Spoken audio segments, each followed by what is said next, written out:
The royal court of Xylan was a place of endless colors and shifting lights. Columns of crystal rose high into the sky, glowing with soft blue energy. Alien nobles, tall and elegant, stood in silence as the human visitor walked forward. Captain Elias Kane felt the weight of 100 eyes on him.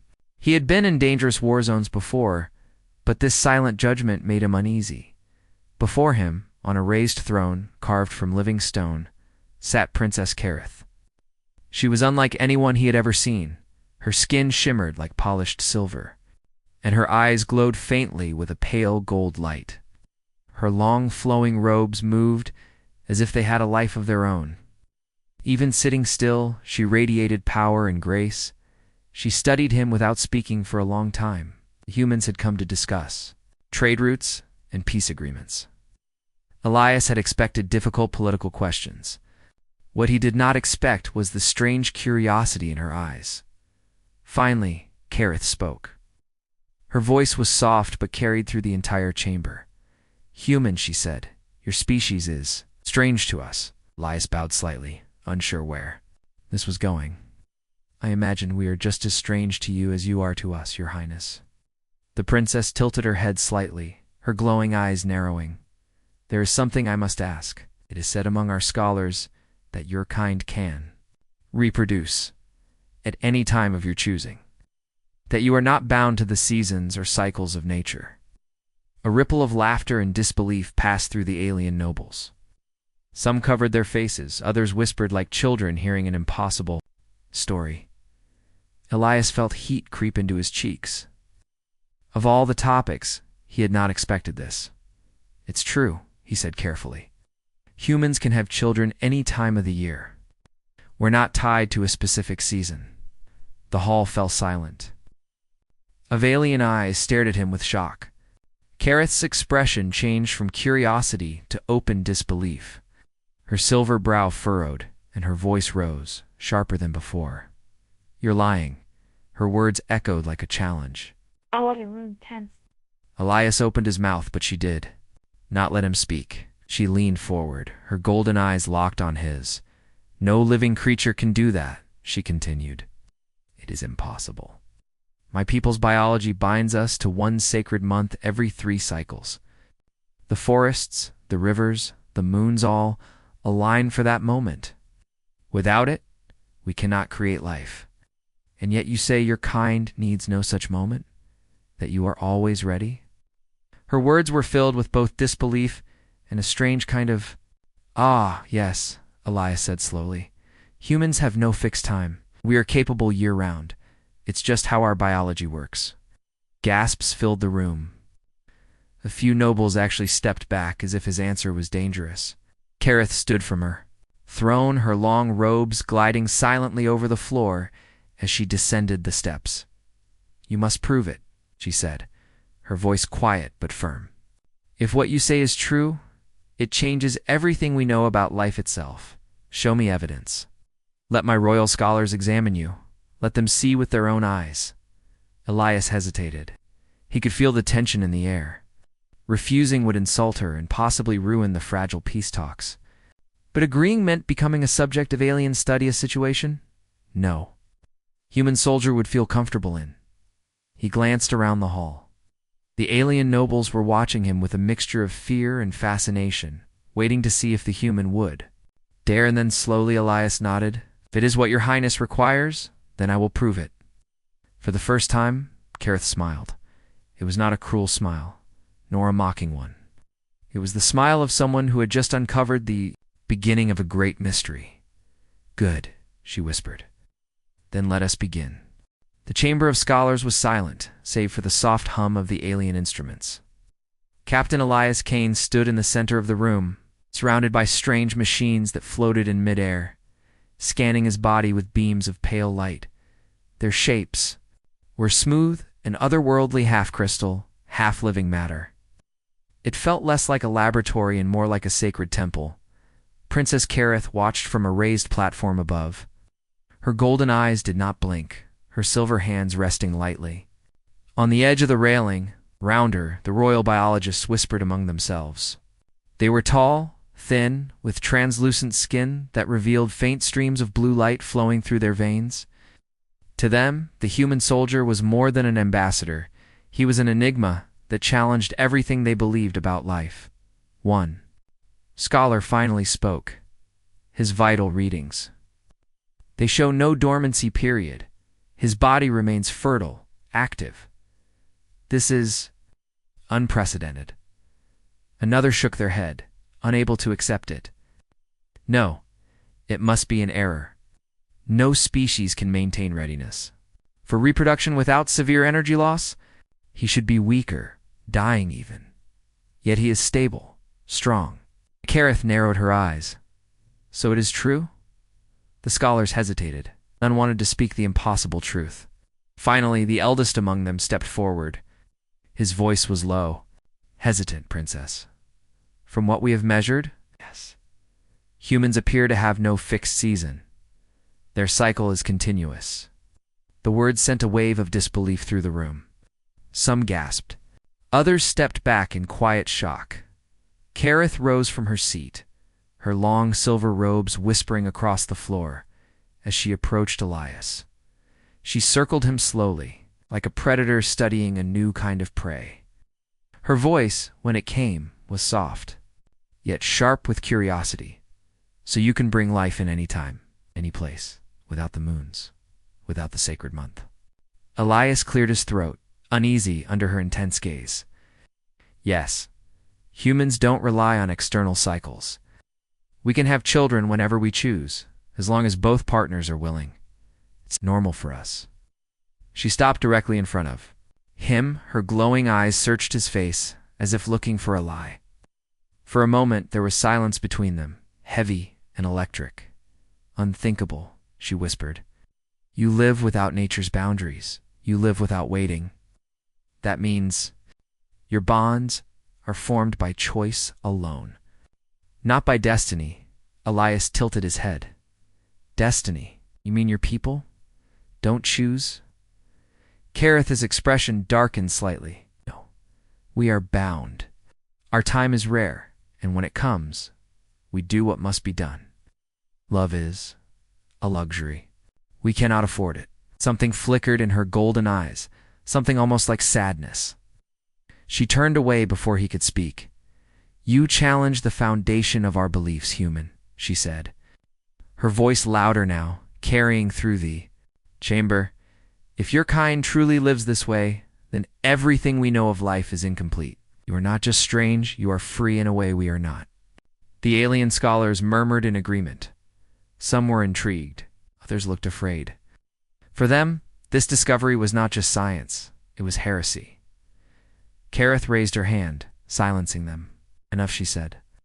She looked back at Elias, her gaze unreadable. I will see this proof for myself. No reports, no theories. I will ask you directly. Elias frowned slightly. What do you mean?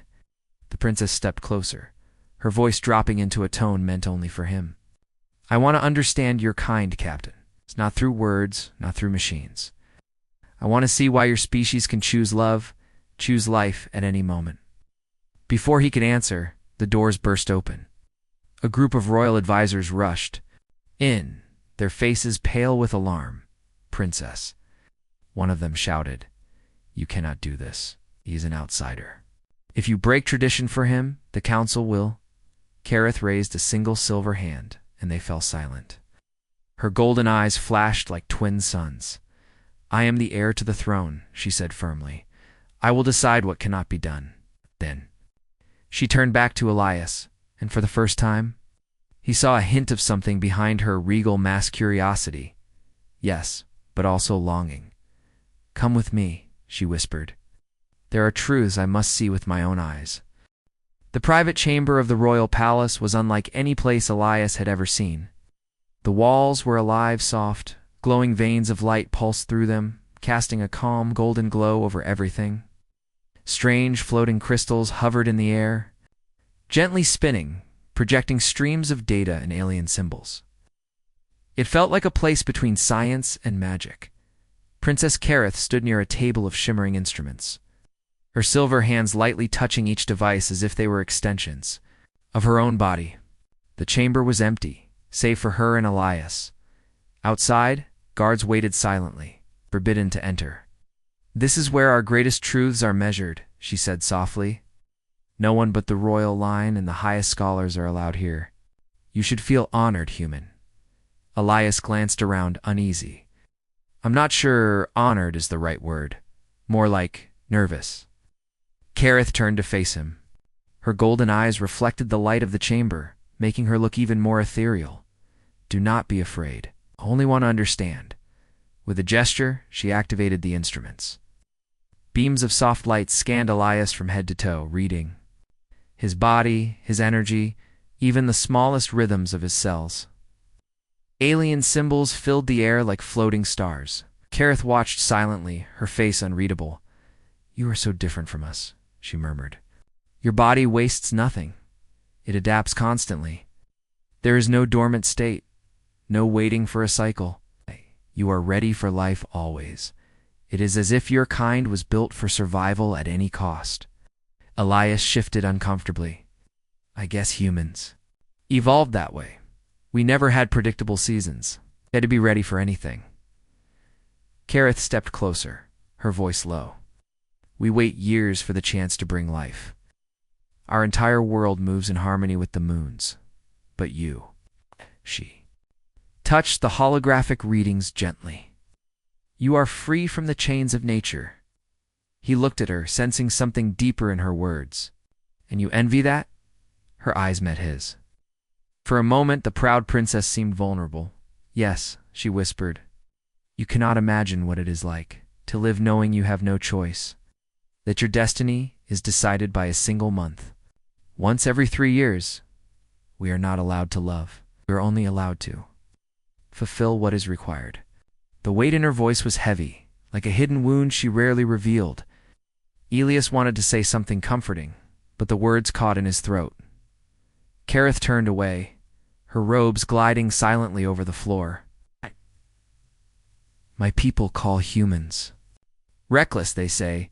You lack discipline, that you follow emotions too easily. But maybe it is not weakness. Maybe it is something stronger than what we have." She raised her hand, and another device floated toward her.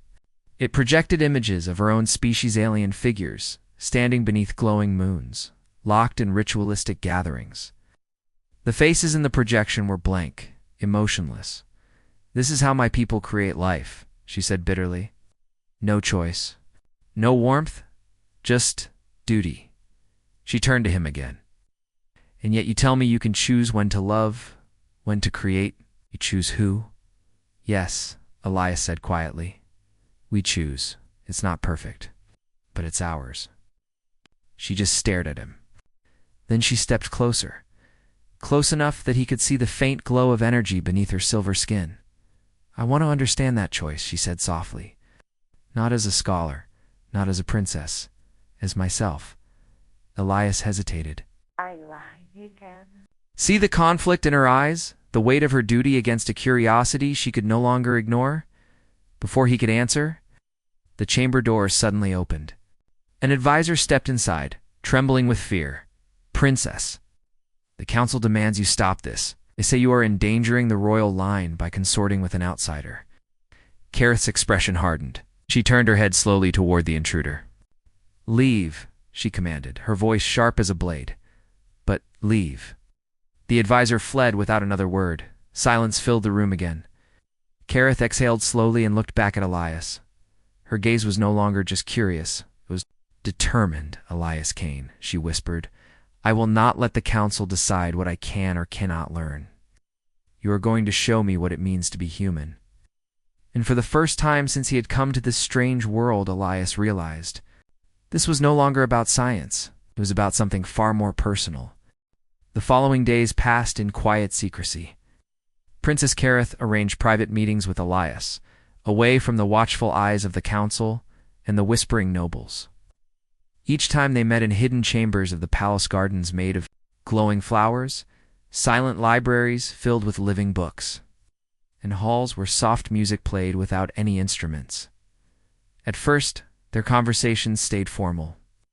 Kareth asked questions, and Elias answered with patience. She wanted to know everything: how humans loved, how they built families, why they formed bonds even when there was no need. "Why would your people choose someone weak?" she asked one evening, her voice soft as they sat beneath a tree of golden leaves. "Wouldn't you always choose the strongest to keep your line safe?" Elias smiled faintly. "Strength isn't always about power. Sometimes it's about kindness or trust. Sometimes it's about how someone makes you feel less alone." Her golden eyes lowered, and she was silent for a moment. "Less alone," she whispered, as if tasting the words for the first time. That was how it began to change. Kareth stopped seeing him only as a curiosity.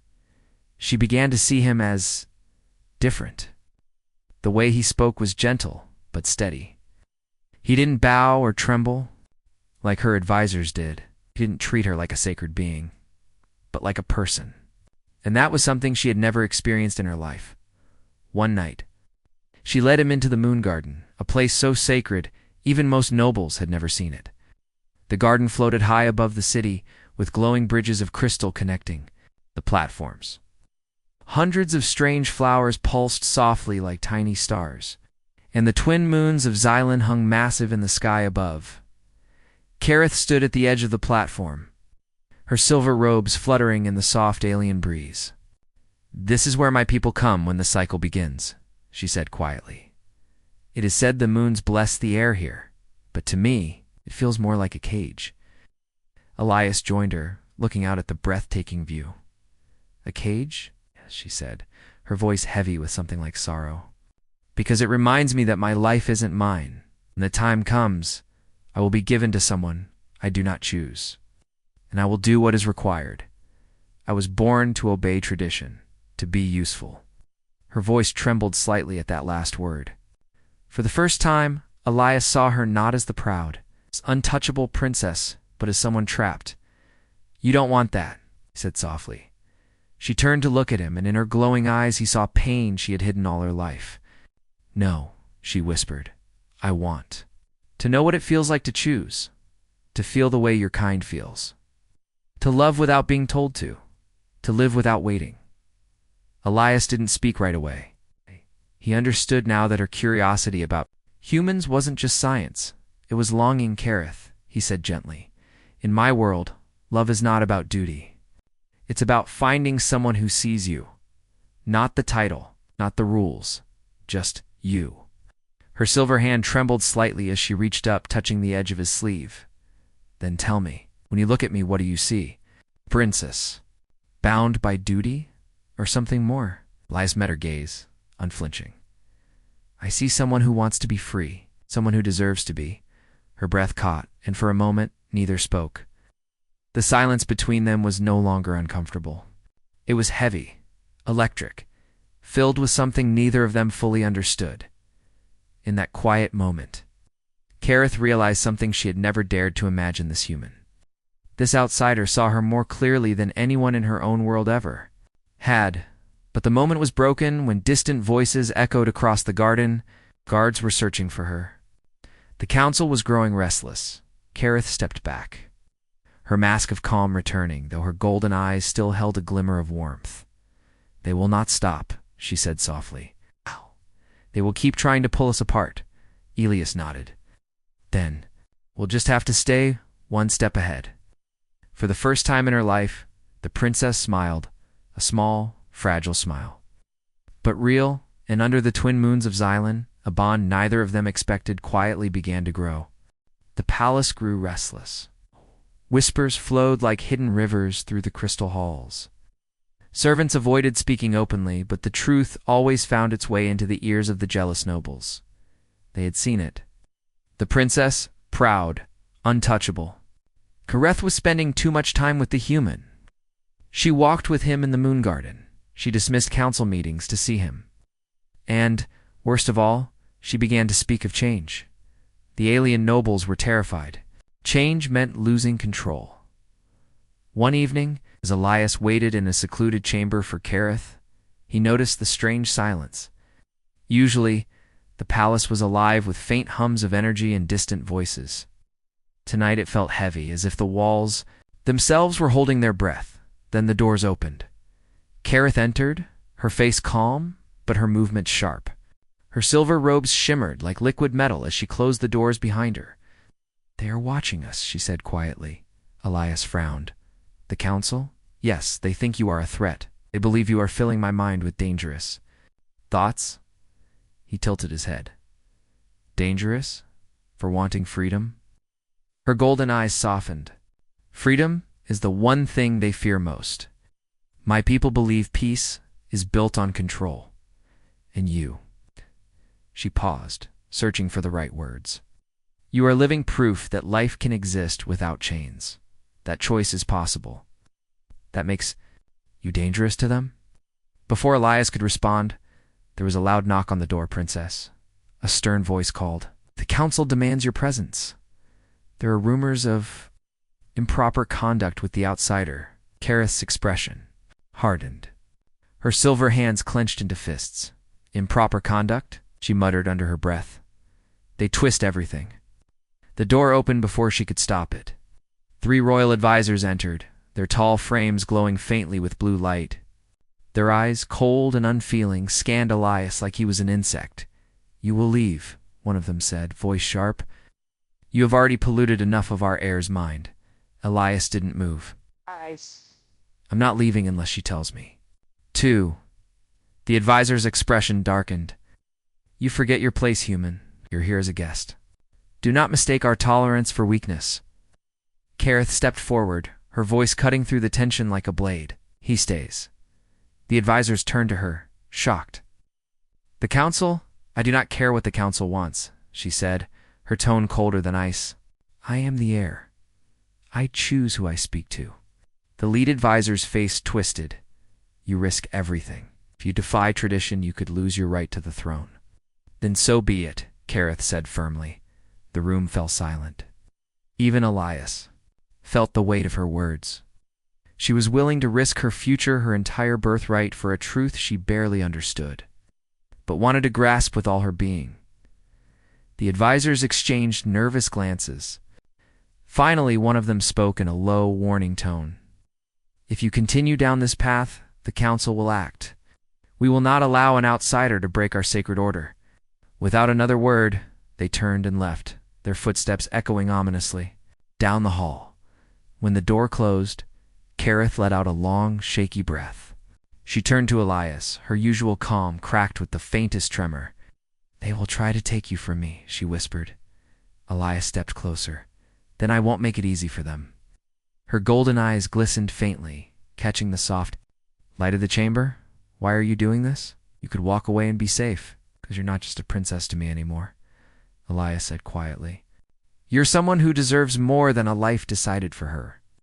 She looked at him for a long moment, as if memorizing his face. Then she smiled, small and sad. "You speak as if freedom is so simple." "It's not," Elias replied. "It's worth fighting for." Outside, the palace was no longer just whispering. It was plotting. The council would not wait much longer. The jealousy of the court had turned into fear. Fear always led to action. But inside that quiet room, under the dim glow of alien light, Kareth and Elias stood closer than ever, knowing the storm was coming. The palace halls that night were colder than usual. Shadows stretched long across the glowing floors, and the usual soft hum of energy was replaced by a heavy silence. Princess Kareth moved swiftly but quietly, her silver robes barely making a sound as she led Elias through secret passages few had ever walked. They reached a hidden chamber. Deep beneath the palace-on ancient lab that had long been locked away from prying eyes, the door opened at her touch, revealing walls lined with glowing crystals and strange devices, humming softly with power. This was a place of secrets, where forbidden knowledge waited in silence. Kareth turned to Elias, her golden eyes filled with determination. "If I am to understand your kind, I need to experience more than just words and tests. I need to see what it means to live without chains." Elias looked at her, surprised but willing. "What do you want me to do?" She stepped closer, lowering her voice to a whisper. "Show me what it feels like to choose, to love without waiting for the moons or the cycles, to live on your own terms. Elias felt a strange mix of fear and hope. This was no longer just science or politics. This was something deeply personal, fragile, and dangerous. For hours, they talked. Kareth shared stories of her life, the weight of expectations, the loneliness beneath her royal crown. Elias spoke of human love, messy, imperfect, but free. They laughed softly, sometimes fell silent, and slowly, the space between them grew smaller. But outside the hidden chamber, the palace was awake with tension. The council's spies had learned of Kareth's defiance. They gathered in the great hall, their faces hard and cold. "We cannot allow this alliance to continue," the council leader said sharply. "The princess risks everything for a foreign soldier. This is an insult to our ancestors and a threat to our future." Another voice rose, cruel and sharp. "If the princess chooses to destroy our traditions, we must act before it's too late." Back in the chamber, Kareth and Elias were interrupted by a soft knock. A young servant slipped inside, breathless but loyal. "Princess, the council demands you return." They threatened to remove the human by force. Kareth's eyes darkened, but she nodded. "Tell them I am coming." Elias reached for her hand. "A silent promise? We'll face them together." The next day, in front of the gathered nobles, Kareth stood tall. Her voice rang clear and strong as she addressed the court. "I will not be a prisoner to old laws that deny me choice," she declared. "Humans taught me that freedom is not just a word. It is a right, and I will fight for it, for myself, for my people, and for all who long to live without chains." The room erupted in shock and outrage. Some shouted, others whispered fears of rebellion. But Kareth did not falter. Beside her, Elias stood quietly, ready to defend the woman who had become more than a princess, someone who had dared to dream of a new future. As the council prepared their response, Kareth and Elias knew the battle was far from over. But for the first time, hope burned bright in the heart of the alien princess. The tension in the great hall was thicker than the heavy crystal chandeliers hanging above. The council's fury was a storm ready to break. Princess Kareth stood firm, her silver robes glowing softly in the pale light. Beside her stood Elias, Cain, the human soldier who had become more than just an outsider. He was her protector, her confidant, and the symbol of change. The lead counselor's voice cut through the silence like a sharpened blade. "Princess, your defiance threatens the sacred traditions that hold our world together. If you continue this path, you will be stripped of your title and banished from the royal line." Kareth's golden eyes flashed with a fierce fire. "Will not be bound by chains written by those who fear change," she declared. "I choose freedom, not just for myself, but for every soul trapped by old laws and fear." Murmurs filled the room. Some nobles gasped, others nodded in quiet agreement. The seeds of doubt had been planted deep. For centuries, their people had lived under the heavy weight of destiny and ritual. Now, a new idea had taken root, that choice and love could be stronger than tradition. Elias stepped forward, his voice steady and clear. "I am not here to conquer or to impose.